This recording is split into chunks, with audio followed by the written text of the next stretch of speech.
phony securitizations. And I'm probably one of the few people saying these are phony securitizations. There should be fraud audits because it is not plausible that people didn't know what they were doing. And credit derivatives just allowed people to do it more massively and using leverage and doing it in a more opaque way, because now, in addition to the regular contracts, you also had credit derivatives contracts where you could pull a lot of shenanigans with that. And what that allowed people to do is actually short credit risk, hedge funds, investment banks, into collateralized debt obligations that were being sold to investors, and a lot of sophisticated investors didn't do their homework. But that also does not excuse an investment bank who knew or should have known that the securities were overrated and overpriced, and they didn't specifically point that out to the investors. Now we were in a situation where the public are the unwilling investors, and the public aren't sophisticated. So the argument that these were sophisticated investors and they should have known better doesn't hold water anymore. And I'm here to say that those credit derivatives were, to misuse a legal term, the fruit of a poisonous tree. And now we have a bunch of very sophisticated investment banks saying, gee, Janet, you were so smart, but we didn't know any better. Poor little us with huge staffs of professionals who are supposed to be the best risk managers of the world. They didn't know, but a little girl in Chicago knew. What BS. All right, let's talk about Goldman Sachs for a second. You're in a bit of a shootout with Goldman Sachs over what they did and did not know and disclose about their synthetic CDOs. Tell us about how these instruments were used by Goldman to profit from the collapse of the products that they were also selling to the very same clients. Yes, and it's not just Goldman. I want to point that out. In terms of underwriting, Goldman wasn't the greatest, but with respect to AIG, they were the key player with respect to AIG. Yeah, but Janet, just a quick side here. I mean, Lloyd Blankfein of Goldman Sachs CEO, according to the Financial Times at the end of last year, is the man of the year. So why not, let's focus on Goldman Sachs. He says he's doing God's work. The Financial Times says he's the man of the year. It looks like he's actually the chief architect in a financial criminal syndicate of financial terrorists. But continue, please. All right, I'm not going to leap to that conclusion. I'll let your viewers draw their own conclusion. But here's the thing. I talked to Goldman Sachs' spokesperson. Well, they actually called me because the spokesperson was concerned about what I was writing. And they start out with a threat, in the way that we civilized people threaten each other. They said, well, I don't have a problem with what you said, Janet, but our lawyers might. And I thought, okay, now you've got my attention. Bully me. Now let's continue. And within the course of a short conversation, it was a little over an hour, I felt lied to several times. For example, I said these securitizations that were coming out of Goldman Sachs alternative mortgage products, you knew or should have known that they were going to implode, that they were going to collapse. The collateral that went into them were second liens, a bunch of crummy collateral. So if you looked at a deal like Goldman Sachs Alternative Mortgage Products 2006-3, it's one that Alan Sloan of Fortune has written about, it was eaten through all the way up through the AAA level. And if you looked at the stuff that AIG was insuring, they were taking the triple B components, the single A, sometimes double A components, and sticking them into a CDO. Well, what's the problem with that? I just told you that the products that were coming out of Goldman Sachs Alternative Mortgage Product were eaten through all the way up to the AAA level. That meant the stuff that was going into those CDOs, the stuff, if there was anything similar to that, that would be worth zero. Now, a lot of people weren't crazy enough to put everything that was worth zero into these CDOs, but they knew or should have known that a lot of the stuff they were putting in was very troubled. Some of it was worth zero, some of it was worth a lot less than par, but it was all going into the CDOs to create a fake bid. And then Goldman Sachs was also doing this with credit derivatives, and those products are still on AIG's books. Those didn't go into the separate Fed vehicle.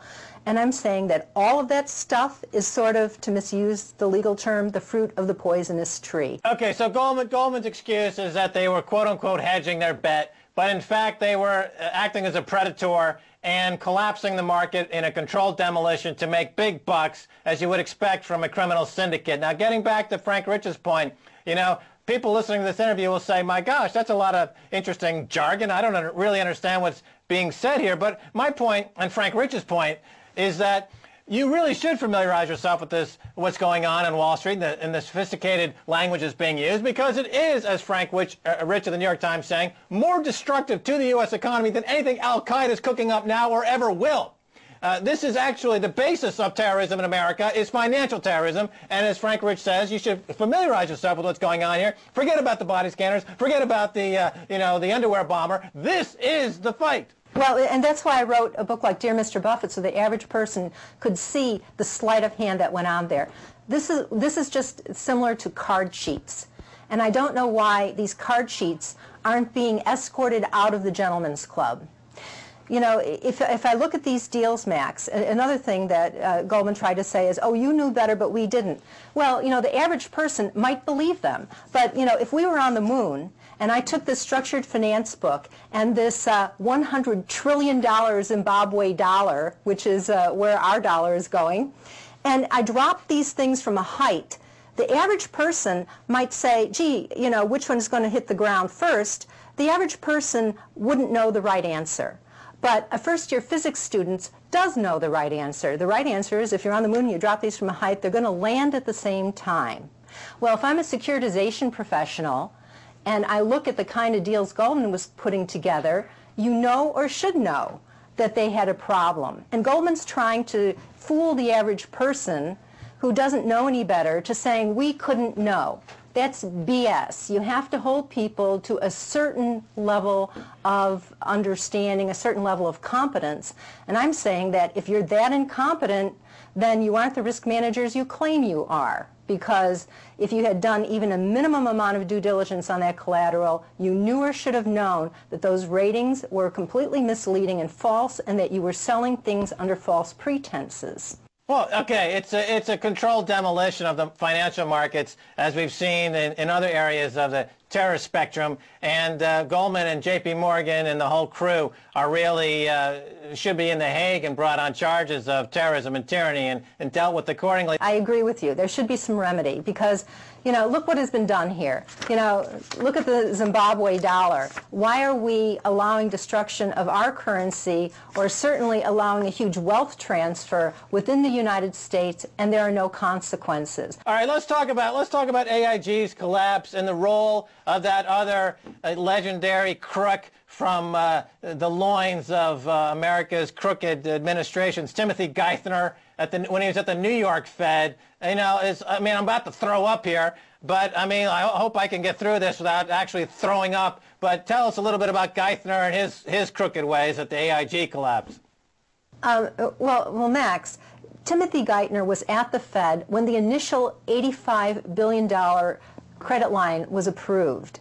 And now he's trying to say that when the assets of AIG were bought for 100 cents on the dollar in November, he had nothing to do with that. Well, he had everything to do with the bailout. So, you know, for him now to claim that, yes, I was the president of the New York Fed at the time that these decisions were made, but I can't be held accountable for the way that the bailout proceeded, that's like saying, yes, I was there, but there was no there. Now, you know what his excuse is? His excuse is that he was part of the transition over to the Treasury, and he had no idea what was going on. He was part of the transitionary team. So we're supposed to treat this like a 6-year-old at a birthday party that he missed his ice cream and cake because he was in the bathroom taking a leak. This guy's pathetic. Max, it's distorting the timeline because the initial bailout in September of 2008, he was there, he was right on board for it.